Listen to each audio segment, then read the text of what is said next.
Hello, I'm Nikki Watson, and I'm here with Anne Margolis, and she is a holistic nurse midwife, and she's had her local practice for 22 years, Home Sweet Homebirth.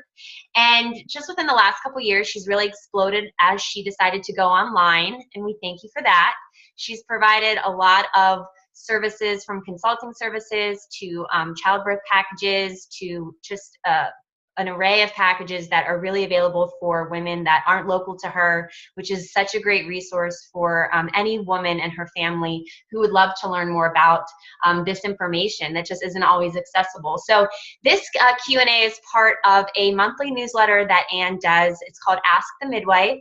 And so we hope that it serves the huge following that you have, Anne, and we're just really excited to touch on this topic because it seems to come up as you just post so many beautiful things online, and it just resonates with so many women. And one of the questions that you get is, why do you post on cesareans? Because it feels like some of the pushback you get is because it's not necessarily in alignment with the home birth model that you're expressing. So if you could share with us why you post on cesarean.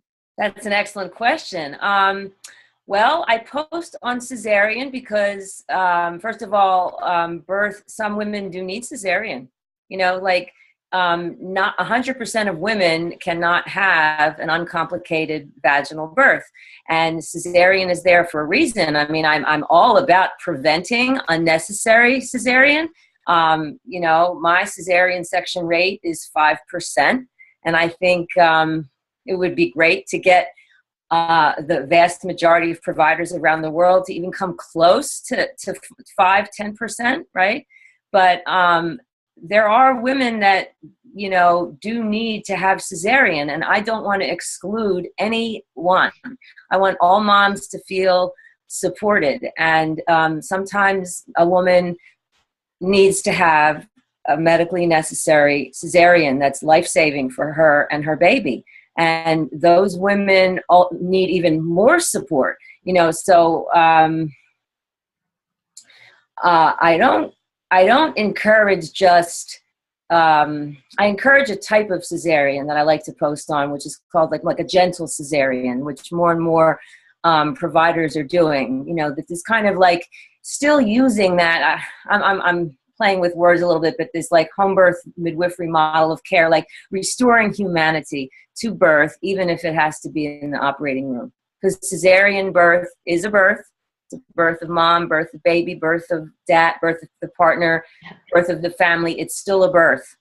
And so a gentle cesarean, they take down the drape, and they sometimes they allow mom to kind of push the baby out a little bit and to catch her baby, and they do delayed cord clamping, and they it's much more inclusive of the family, and they just do a lot of things that immediate skin to skin and bonding and breastfeeding and that kind of thing. So they do as much as they can, and to restore the humanity to the process, even though it's in the operating room. So what do you feel like you've had some comments about how women have expressed that they feel sad because they haven't been able to experience the birth that you've described as, the home birth model? Yeah, I it's a fine balance because there's so much drama and negativity in the media. And people hear horror stories, and there's a lot of fear and lack of confidence and lack of, knowledge about physiologic normal births. And so I want to I feel like I have to tip the scales in the other direction to give more women inspiring, positive, encouraging, empowering birth stories. That being said, I don't want women to feel left out or shamed or like a failure, unsupported, if their birth doesn't go as planned. And I'm going to say it right now: all births don't go as planned. Yeah, they don't, because even meaning I could just tell so many stories. That doesn't mean that they're all going to have complications and emergencies. No, that's rare. But I'm saying, I've had so many women that they wanted a water birth, and they had this whole dream of being in the water, and they end up giving birth. I had one woman who wanted a water birth, and she had this loft of an apartment, and she was so into her water birth, and it was all set up and it was beautiful, but it just wasn't working in the water. And she wanted, it was time to get out. She wanted to get out, and she ended up pushing on this squatting rope, and the only way that we could attach it was to the boiler room door, because there is a loft. There's no doors. So she's pushing, and we're in the boiler room, right? It's it's like, you know, sheetrock, you know, it's not where her altar was with all the affirmations and the candles. And she's pushing, and the baby's coming. And I said, do you don't want to go in the water? And she's like, no. And she pushes the baby out, and I said, well, oh, you had a water view, you know. Could you see that? You know, we could see the tub for a little bit, but you know, it's just her birth didn't go as planned, but she had a beautiful birth. So I think, you know, it's great to have a dream birth and have your preferences out in advance. But when you get into labor, you know, to surrender to a process that is not in our control. You know, we're all going to be doing the best that we can, but sometimes we need to change, you know, or in our plan. Like when there's rigidity, a lot of times a woman won't labor well, you know. And so that just could mean many things, you know. It could mean like a woman wants to birth with her in-laws and parents and sister and sister-in-law and her best friend and her husband and she's got 3 doulas, and you know, and she just wants to have everybody in the room, and she's not laboring well, and right. When they all leave, then she births in her bathroom. And you know, but she had a beautiful birth. So, you know, or a woman that wants to have her children at the birth, for example, you know, and they prepare, and the children want to be there. And at the time, the children are sleeping, and then they wake up the children, and one is having a temper tantrum, and then it stops her labor. You know, so she can still have a beautiful natural birth, but sometimes in the moment, the plan might change given the situation. Yeah. Now, in terms of what do we do, in terms of sometimes there are complications that develop, you know, and I'm big into prevention, you know, preventing complications. But when I'm with the woman as a midwife, you know, I'm watching the woman, I'm watching the baby, I'm, you know, in the background a lot, but I'm keeping an eye on what's going on. And if mom's getting exhausted and she's not making progress, I'm not going to wait till she's totally dehydrated and depleted and her uterus isn't her whole body's not functioning well. She's like, you know, so we will, you know, there's been times, for example, like if a woman is vomiting her entire labor and she is not tolerating eating or drinking, you know, it's like running the marathon dehydrated and without nourishment. So that woman, I've had women that all they needed was IV fluids at home, and they have their home birth. Yes, they needed an intervention. You know, like if she had said, I don't want any intervention, that she would not have been able to birth. You know, she had no more steam, no more fluids, you know, and so many times, you know, like, interventions, I believe, should not be routine, but they're there if needed, you know. So, for example, a woman is, let's say, stuck at 8 centimeters, for example, or she's stuck in really hard labor for a very long time and she's getting exhausted. And we've tried everything from A to Z, right? She's walked the steps, she's hula hooped, she's danced, you know, we've done all the natural remedies, and it's still not working. You know, I can say, you know, if there's a big bulging bag of water in front of your baby's head that I think is preventing, you know, is kind of probably causing this lack of progress. It's preventing the when the uterus contracts and presses the baby against the cervix, it's not able to, because there's this big bag of water. And usually I don't break the bag of water. The amniotic, I believe in leaving it intact. But in her case, you know, I might say that, and she might say, no, I don't want my water broken. But in 2 hours, she's in the same situation and now more depleted. She'll say, break my water. I break her water. She has her baby in 10 minutes. Right. So no, I don't usually break water. I let the natural process go without disturbance, unless sometimes an intervention is needed. Now, those are complications that can be situations that can be managed at home. But sometimes, you know, there are, like, I bring the same equipment that any out-of-hospital birthing center has, right? So I bring it and I just cover it. It's there. You know, I have hemorrhage medication and I have IV fluids and I have suture and anesthesia, if if a mom, local anesthetic, if a mom tears and needs stitches. Not all stitches need a repair, but the ones that do. Yeah. Resuscitation equipment. Thank God I haven't had to resuscitate a mom, but some babies over the years. So I do carry medical equipment, but I rarely have to use it. And people ask me about transfer. So my transfer rate is 7%. So that means 93% of women going into labor in my practice will have a home birth. And there have been I have been a home birth midwife for 20 years, midwife for 22. It was I was working in the hospital before that. But the times that we've had to call 911 and go to the hospital for an urgent transfer, a handful in 20 years, right? That's not a lot. I mean, that's not a lot, but it happens, right?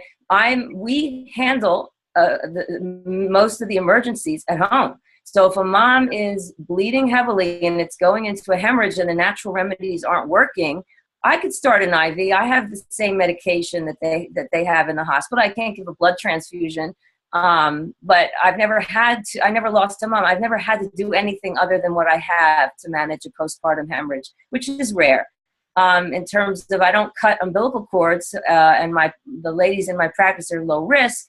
So I don't, they're not having medications and, to be induced and things like that. So I'm having healthy babies, and I'm checking the heart rate in labor intermittently, but sometimes a baby needs to be resuscitated, and we have resuscitation equipment, but we have the cord is still pulsing oxygen and blood volume to help the baby transition. That's part of resuscitation, is leaving the cord. Yeah. So yeah, I've had my fair share of, I think when you're a midwife long enough, you see that most of the time it's beautiful and groovy and everything is well, but when it's not groovy, it can really not be groovy, and you need to have someone skilled there to know what to do. And I'm blessed with the training and the skills that I have,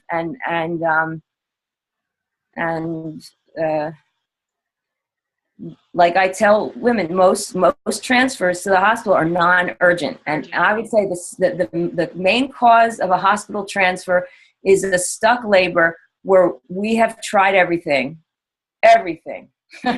and it's not working, no matter what we do. And mom is not progressing in her labor, and mom is totally depleted. She's done.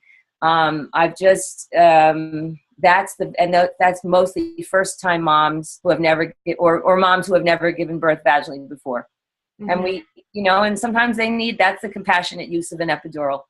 Sometimes she just needs an epidural. She has some subconscious tension, or, she needs Pitocin. I mean, there is holistic care includes medical intervention when necessary. We try to avoid it, but if it's necessary, it's necessary. Some people ask, what do I do do I give epidurals? Oh my God. I've had that question.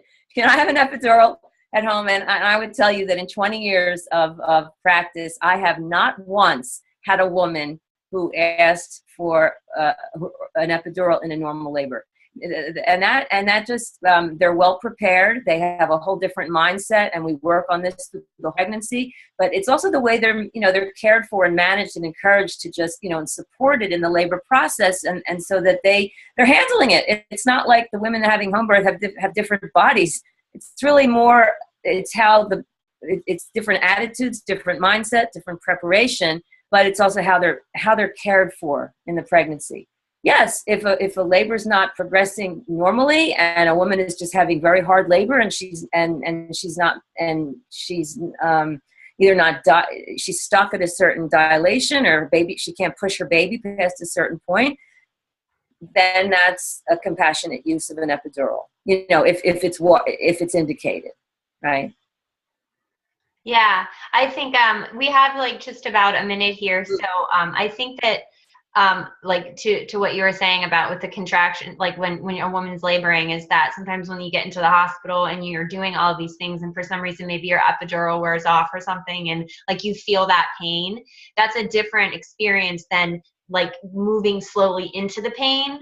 So it's actually not necessarily like as bad when you're experiencing the whole thing from start to finish, because you are prepared for it, as opposed to just like maybe you're in the hospital and you get Pitocin, but the epidural didn't come and it's super painful and you weren't prepared for it. Oh yeah. Well, first of all, Pitocin is not in natural labor. It makes everything more intense, and it's like almost, it's beyond heroic to do that naturally. Like I say, if you need Pitocin, it's probably, it's okay to have something, an epidural if you need Pitocin. It's very hard to manage that naturally because you're going to also be tied to a monitor, or you'll be in the bed with an IV, and it's just, you're not able to do a lot of the things. I mean, there are things you can do, and I have worked with moms that had Pitocin without an epidural, but my whole thing is there is no failure at a birth, right? A woman does her best. Right. A woman does her best, and we do our best. Everybody's heart's in it, trying to do it, but it's a process that's ultimately not in our control. Yeah, that's right. And that's the healing that has to take place afterwards, but there's the failure word is just not, I don't even like that in a woman's vocabulary and her self-talk, the shame of failure. We did what we can do. That's when we're grateful for the hospital and the medical interventions that we have. Yeah. Well, thank you so much for sharing that. I hope we were able to answer all the questions. And if there's anything else that we want to add, we will be including it in the written portion of the blog that coincides with this video. And so I just wanted to encourage anyone to go ahead and subscribe to your newsletter. They can do so by going to your website, homesweethomebirth.com, or they can do so by clicking the link that we also have included in this video. And there they can have access to your closed Facebook group, and they can be getting gifts and promos and just some special things that you provide for people that are subscribed to your newsletter. Thank you. Yeah, the Facebook group is Home Sweet Home Birth Support Group and Community, and it's a wonderful closed group of like-minded women supporting other women and going through similar experience. So it's really nice. Yeah. Well, thank you, Anne, so much, and we look forward to talking to you again. See you next month. Yeah, see you next month.